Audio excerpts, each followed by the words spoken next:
श्री गणेशाय नमः. कहाणी ऋषी पंचमीची. ऐका ऋषीश्वरांनो, तुमची कहाणी. आटपाट नगर होतं. तिथं एक ब्राह्मण होता. तो आपला शेतीभाती करून सुखानं नांदत होता. एके दिवशी काय झालं, त्याची बायको शिवेनाशी झाली. विटाळ तसाच घरात कालविला. त्या दोषानं काय झालं, तिचा नवरा पुढच्या जन्मी बैल झाला. त्या बैला आपला कुत्रीचा जन्म झाला. देवाची करणी दोघंही आपल्या मुलाच्या घरी होती. तो मोठा धार्मिक होता. देवधर्म करी, श्राद्धपक्ष करी, आपल्या ब्राह्मणांचा समाचार घेई. एके दिवशी त्याच्या घरी श्राद्ध आलं. बायकोला सांगितलं, आज माझ्या आईचं श्राद्ध आहे, खीरपुरीचा स्वयंपाक कर. ती मोठी पतिव्रता होती. तिनं 4 भाज्या केल्या, 4 कोशिंबिरी केल्या, खीरपुरीचा स्वयंपाक केला. इतक्यात काय चमत्कार झाला. खिरीचं भांडं उघडं पडलं. त्या सर्पानं आपलं गरळ टाकलं. हे त्या कुत्रीनं पाहिलं.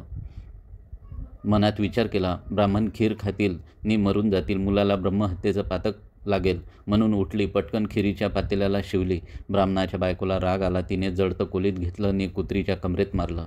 तो स्वयंपाक टाकून दिला. पुन्हा स्वयंपाक केला. ब्राह्मणांना जीव घातलं. कुत्रीला उष्टमाष्ट देखील घातलं नाही. सारा दिवस उपवास पडला. रात्र झाली तेव्हा ती आपल्या नवऱ्याजवळ म्हणजे त्या बैलाजवळ गेली आणि आक्रोश करून रडू लागली. बैलानं तिला कारण विचारलं. तशी म्हणाली, मी उपाशी आहे. आज मला अन्न नाही, पाणी नाही. खिरीच्या पातेल्यात सर्पानं गरळ टाकलं. ते माझ्या दृष्टीस पडलं. ब्राह्मण मरतील म्हणून मी त्या पातेल्यास जाऊन शिवले. माझ्या सुनेला राग आला. तिनं जळतं कोलीत घेऊन माझी कंबर मोडली. माझं सारं अंग दुखत आहे. त्याला मी काय करू. बैलानं तिला उत्तर दिलं, तू आदल्या जन्मी विटाळशीचा विटाळ घरात कालवलास. त्याचा संपर्क मला झाला. त्या दोषानं मी बैल झालो. आज माझ्या मुलानं मला नांगराला धरलं, तोड बांधून मला मारलं. मी देखील आज उपाशीच आहे. त्याचं श्राद्ध फुकट गेलं. हे भाषण मुलानं ऐकलं. लागलाच उठून तो बाहेर आला. बैलाला चारा घातला, कुत्रीला अन्न घातलं, चांगलं पाणी प्यायला दिलं. मनात फार दुःखी झाला. दुसरे दिवशी सकाळी उठला, घोर अरण्यात गेला. तिथं ऋषींचा मेळा पाहिला. त्यांना साष्टांग नमस्कार घातला. ऋषींनी त्याला प्रश्न केला, तू असा चिंताक्रांत का आहेस. मुलानं सांगितलं, माझ्या बापाचा जन्म बैलाच्या रूपात झालेला आहे आणि आईला कुत्रीचा जन्म आला आहे. त्यांना मोक्ष कसा मिळेल या चिंतेत मी पडलो आहे.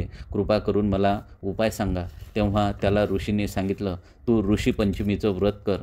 ते व्रत कसं करावं. भाद्रपदाचा महिना येतो. चांदण्यात पाखातली पंचमी येते. त्या दिवशी काय करावं. ऐन दुपारच्या वेळी नदीवर जावं. आघाड्याची प्रार्थना करावी.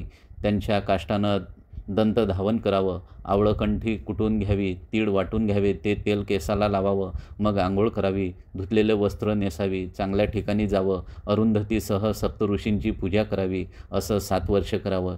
शेवटी उद्यापन करावं. ह्या व्रतानं काय होतं.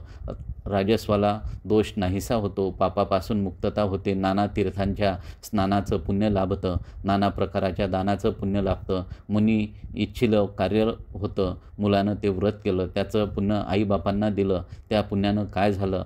रजे दोष नाहीसा झाला. आकाशातून विमान उतरले. बैल होता तो सुंदर पुरुष झाला. कुत्री होती ती सुंदर स्त्री झाली. दोघं विमानात बसून स्वर्गात गेली. मुलाचा हेतू पूर्ण झाला. तसा तुमचा आमचा हो ही 60 उत्तराची कहाणी. 5 उत्तरी सुफळ संपूर्ण.